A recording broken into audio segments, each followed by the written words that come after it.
Hey, it's Gina from WTI.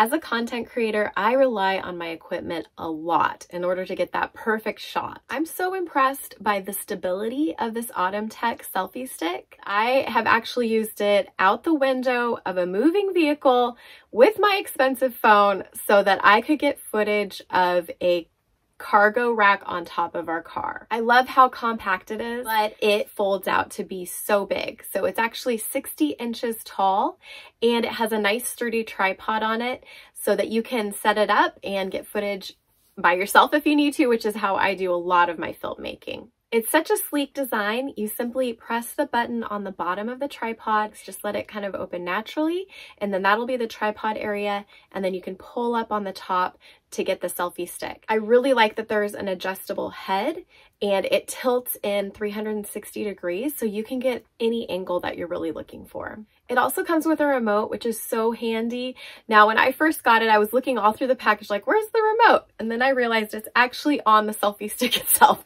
which is so nice because then it's less likely that you'll lose it. And it's super easy to pop out and just attach through Bluetooth with your phone. And then you can use it to get those perfect shots when you're not right next to the stick. I think this ATUMTEK selfie stick is really all in one. It has, of course, selfie stick capabilities, but also the tripod just makes it so convenient so you can set it up wherever you need to. I really just love using it, and that's my point of view.